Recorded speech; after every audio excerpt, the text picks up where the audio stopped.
News 46 is brought to you by Inspiration Senior Living, where we provide affordable elegance to Pahrump area seniors. Give us a call at 751-2300 and make an appointment to tour our community. News is also brought to you by Bees Embroidery and Garment Printing, specializing in custom and personalized decoration of gifts, garments, and more. Call 775-727-9444. News is also brought to you by J.K. Nelson Law. Call 727-9900 today for your free consultation. If you need a lawyer, you need Nelson.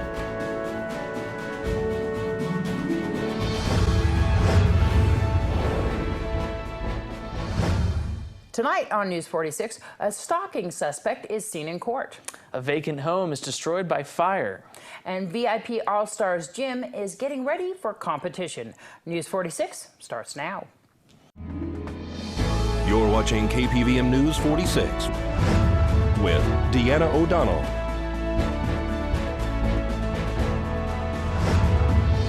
and Zach Reinert. News 46, local coverage you can count on. Good evening. It's Wednesday, January 20th, 2016. I'm Deanna O'Donnell. And I'm Zach Reinert for News 46. A local man was in court this morning after negotiating what the judge calls a very good deal for the defendant. Judge Kent Jasperson told the attorneys before him this morning that defendant Jeff Stevens is not able to be on probation because he doesn't respect or abide by the law. He just does what he wants to do. Jeff Stevens was in court today in front of Judge Kent Jasperson to enter a plea agreement for his various crimes relating to drug possession and use, aggravated stalking of his estranged wife, Teresa Incapero, and assault on a police officer, as well as resisting arrest with use of a firearm while violating a protection order. Stevens was finally captured after a 2-day manhunt when he attempted to make contact with his wife, Teresa, at the cancer victim's thrift store, which she owns. He had on him a shotgun, which officials alleged he was going to use on his wife in retaliation for separating from him. Teresa originally filed a restraining order on Jeff after learning that he was using drugs following a head-on collision he had near Shoshone. Stevens never obeyed the restraining order. In fact, he continued to threaten and make contact with his wife and blatantly disregarded law enforcement and the court's orders. He would state to Teresa that he was going to burn the house down and even drive his vehicle through her place of business, according to the victim. Jeff showed up at her home once again on December 16th after having numerous contact with police to stay away. The police were once again called and were able to make contact with him. However, after being placed under arrest, a scuffle ensued and Stevens reportedly attempted to grab the officer's weapon during the struggle. Stevens ran off after assaulting the officer. He was captured behind Walmart following a foot chase. Today, he accepted a plea deal of 5 to 29 years in prison. Judge Jasperson stated his dissatisfaction with the deal, saying Stevens is a danger to Teresa and the community and would like to see him serve more time. Both counsel for the prosecution and the state believe Stevens is suffering from mental illness and hope that he will get help while incarcerated. According to the prosecution, he should serve 8 to 10 years. He will return to court on February 29th for sentencing in district court. This is Deanna O'Donnell for News 46.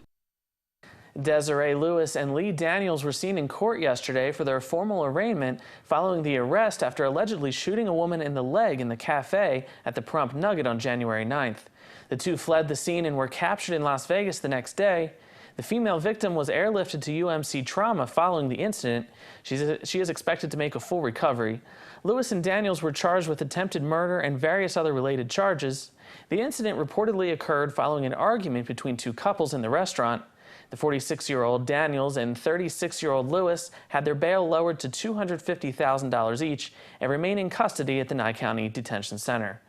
A public defender was appointed to both defendants. Both of them reportedly have 3 children each, and Daniels was employed at Wings and Things and Draft Picks. Lewis worked at Best Western.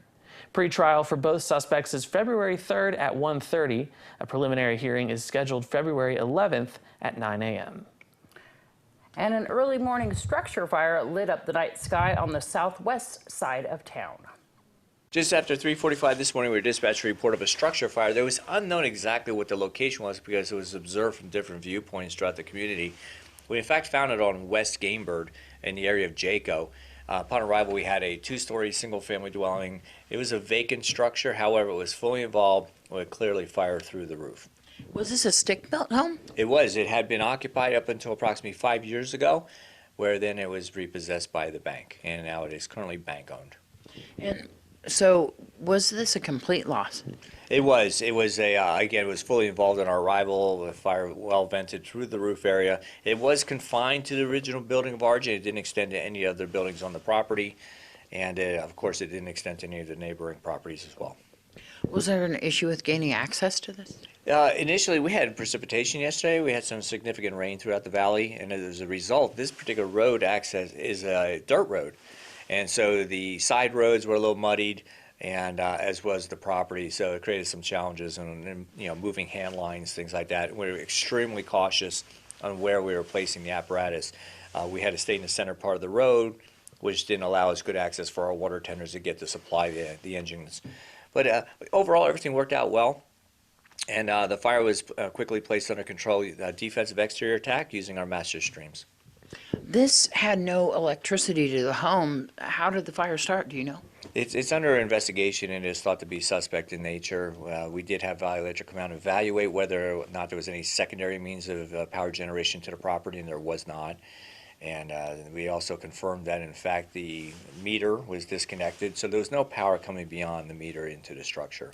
Will there be an investigation by the State Fire Marshal or Pahrump Valley Farm Rescue? Due to the low dollar value on the property, the Deputy State Fire Marshal won't be assigned to this. However, we are looking closely at it. In fact, we had a very small rekindle of a piece of the structure this morning, and we were back out there, taking additional notes and photographs. We did have one minor firefighter injury in that fire last evening. One of our lieutenants had 2 nails go through his PPE during the overhaul phase and go into his hand. It was not a loss of time job injury. He was not hospitalized, but did get treated at the local hospital, and that was released. And he'll be making a full recovery? He will. He's on duty today. News 46 will return in just a moment.